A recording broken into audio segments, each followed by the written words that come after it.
Entonces estaba en la disyuntiva de presentar lo que dice la ponencia o hacer algunas reflexiones sobre lo que he escuchado junto con lo que dice la ponencia. Entonces, como para cumplir con lo que nos quedamos de acuerdo, pues a ver las dos cosas y a ver qué sale, ¿no? Entonces empecemos el día de hoy con una pregunta que se me acaba de ocurrir a propósito de los compañeros y compañeras que dicen los cómo o que preguntan sobre los cómo.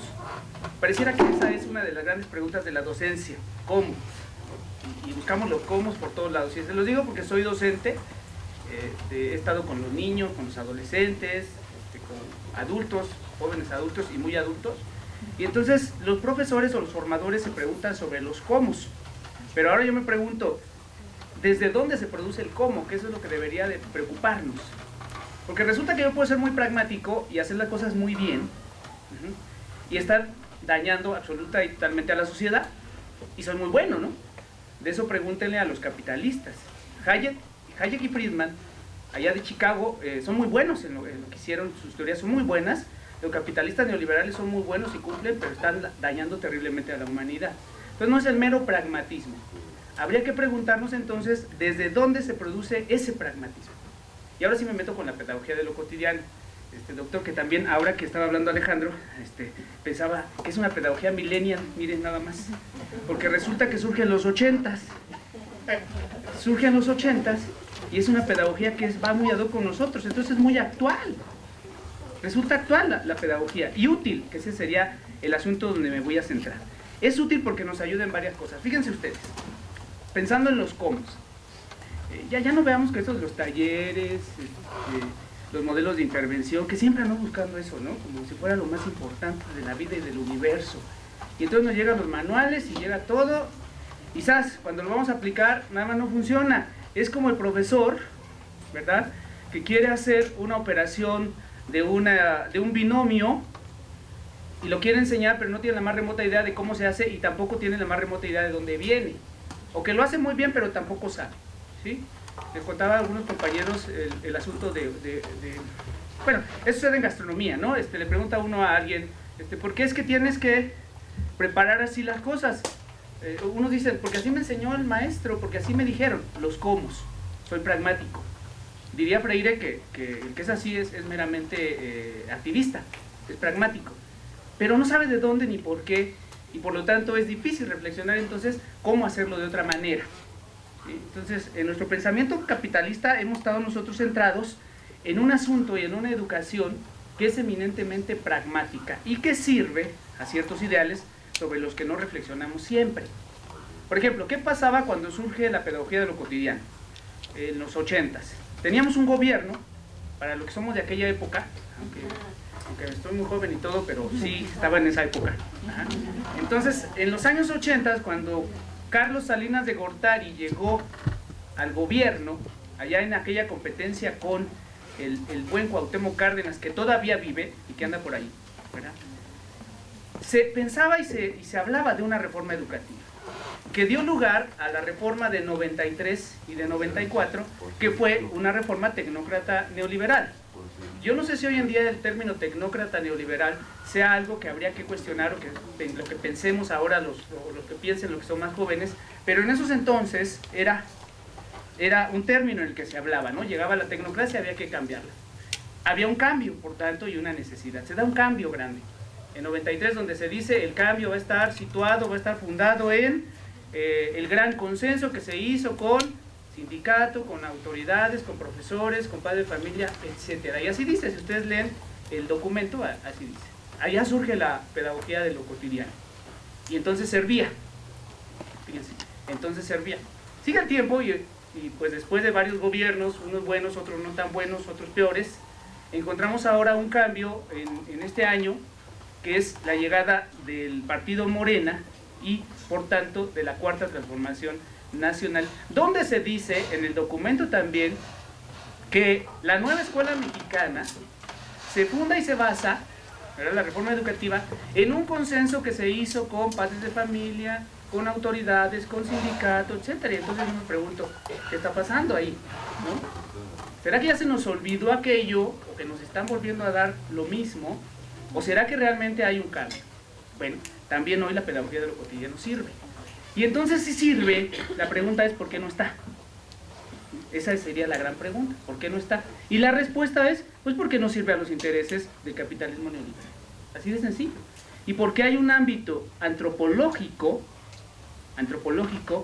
que permite que las propuestas neoliberales, lo que decía Ulises de los mercenarios, ¿verdad?, suban y estén presentes en todo el contexto, no diré instituciones porque no quiero afectar aquí a nadie, suban en todo el contexto y que otras disminuyan.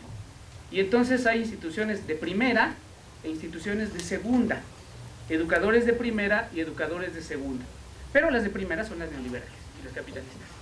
Qué bien, si el neoliberalismo califica, es juez y parte, entonces le pone a las instituciones la calificación que quiere y denosta las que no le sirven. Pero no pasa eso nada más en la educación, sino que pasa también en la economía y pasa también en otros, por ejemplo, en el medio ambiente, cuidado del medio ambiente. Ahora que se habla de, y ahora lo tengo presente porque eso ando haciendo, la tecnociencia, ¿no? Y hay quien hablaría inclusive de la biopolítica, el biopoder, la necropolítica, el necropoder y todas aquellas cosas de las que se hablan, pero que no estamos aquí para hablar de eso en este momento, que nos hace necesario reflexionar no sobre cómo hacerlo, sino desde dónde se produce la práctica. Y ahí la pedagogía de lo cotidiano nos da muchas herramientas. Una es una herramienta antropológico-filosófica, porque nos ayuda a pensar de otra manera al hombre, al ser humano. No es un ser humano capitalista, consumista, que vive por el ser y el tener, que eso es lo que es el hombre, ¿no? Sino un ser diferente, que además busca el bien social y que tiene conciencia de su responsabilidad social en todo lo que hace. Por otro lado también tiene otro aspecto, que es una filosofía de la educación, o que se desprende o se deriva de una filosofía de la educación, pero a la vez también produce una filosofía de la educación, que piensa la educación como no escoliadora, no limitante, como para ponerle otro nombre, o hacerlo cercana a lo que algunos manejen, una educación que no sea tradicional, pero también una educación que no solamente sea escolar, sino que sea el sentido más amplio de educación como formación de seres humanos o como formación para la vida. Pero eso lo dice mejor el doctor primero, entonces no me metería en esos asuntos. También tiene que ver con una epistemología, y hay un nivel antropológico, de cómo es que se organizan los grupos de profesores o los grupos docentes. Y ahí es un problemón. Y porque resulta que los profesores pues defienden unas posturas y otras no. ¿Por qué? Pues porque hay becas, porque hay prestaciones, porque quiero tener a mi amigo, a mi compadre, a mi tío, al que me ayuda, y el que no me ayuda así como que para allá, ¿no? Y la pedagogía de lo cotidiano a veces es incómoda, pero es necesaria. Y otra vez, vuelvo a decir, sirve, es útil. Luego entonces, la pedagogía de lo cotidiano nos ayuda a construir un etos particular. Ante el etos capitalista, meritocrático, del control, de la obediencia, un etos diferente que sea un etos humanista, ¿sí?, que busque el bien común. Cuando nosotros estamos educando, por ejemplo, en la escuela primaria, cuando yo llego a un grupo, llego, maestro Alfonso, ¿no?, ahí llego muy sonriente porque los alumnos son muy buenas gentes todos. Entonces, si uno le sonríe a los alumnos le sonríen. Ahí está actuando ya otro etos, estoy actuando desde otro etos. Reconozco la dignidad del que tengo enfrente, ¿sí? Y no llego con mi cara de yo soy el rey, el dueño de ti, y voy a hacer lo que yo quiera, y te voy a llenar, y te voy a formar como yo quiera, porque soy el maestro. ¿Sí me explico? Sino llego reconociendo tu dignidad y tu capacidad. Desde esta simpleza, que es de sencillez, simpleza, ya hay otra práctica, ya hay otro etos, ya hay otro pensar. Va para otro lado la educación. Entonces, habría que pensar eso en los cómo, y no tanto en el taller, en la sugerencia, que a veces se queda un poquito limitada. Bueno, las del Spine no, porque esa está muy bien pensada. Entonces, resulta que la pedagogía de lo cotidiano entonces es no solamente, o no tiene que ver nada más con la educación, sino es histórica. Es histórica, como toda pedagogía, porque aún la pedagogía neoliberal es histórica, pero la pedagogía de lo cotidiano, además de que es histórica, busca formar otra historia, que por supuesto no sea neoliberal, que sea postcolonial, que sea diferente a lo que viene, a lo que se viene dando, y que además viene con mucha fuerza. Si ustedes se fijan, pues viene con tantas cosas. Y también va más allá de la escuela. Luego también la pedagogía de lo cotidiano es práctica y produce una formación específica de persona. Una persona que ya dije que sirva al bien común, que no sea capitalista, etc. Entonces, retomando a Freire, estaríamos en un nivel de praxis, fíjense. Si este nivel de praxis, que no es solamente pragmático, sino que también es de una reflexión filosófica. Y ahí el doctor primero aporta muchas cosas muy importantes para reflexionar la educación, la antropología filosófica, la filosofía de la educación y muchas otras cosas. Entonces, léanlo, revísenlo. A mí me ha abierto mucho el panorama, ¿sí? Junto con otras cosas que uno revisa. Bueno, vamos a ver, llevamos 11 minutos y me quedan 4 minutos exactamente. Entonces, con eso diré lo siguiente. ¿Cómo podríamos adjetivar a la pedagogía de lo cotidiano? Dice uno, bueno, ya es pedagogía de lo cotidiano. Bueno, ese es un sujeto adjetivado, ¿no? Ya, se llama así, pedagogía de lo cotidiano. Pero, ¿qué le podríamos poner o cómo podríamos decir que es? Primera, es una pedagogía de la felicidad, fíjense. Por eso decía que hay que sentir gran placer en lo que uno hace. Si uno vive la vida sin placer, es una vida muy triste, ¿sí?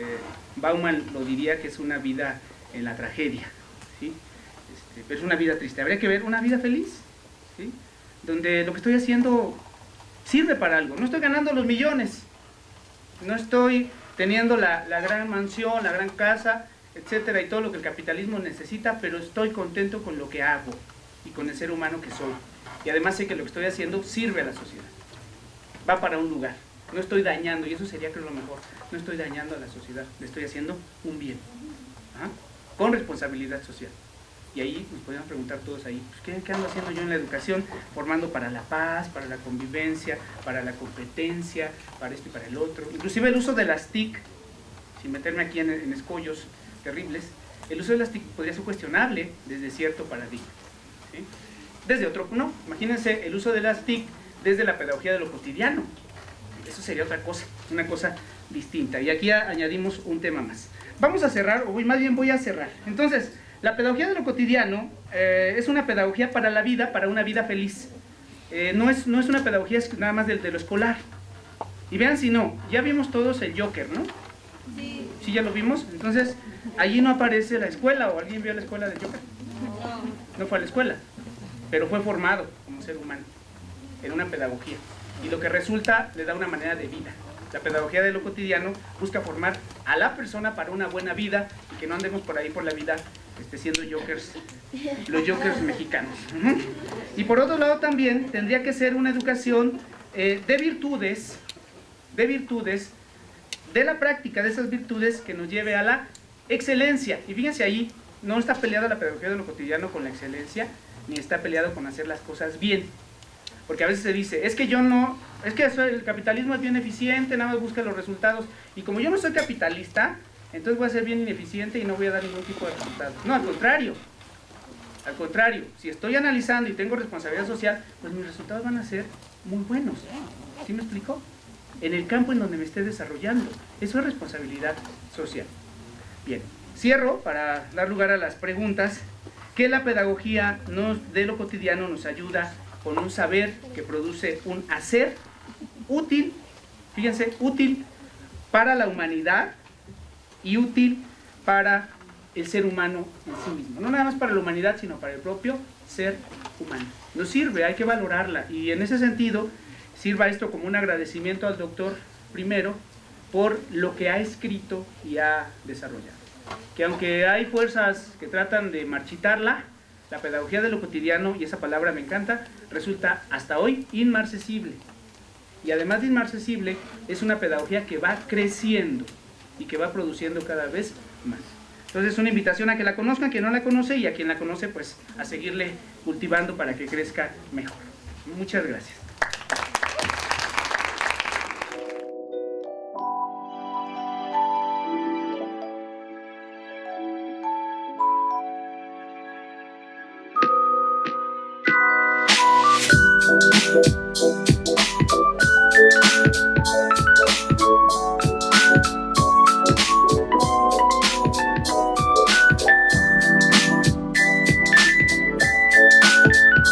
Universidad Pedagógica Nacional. Educar para transformar.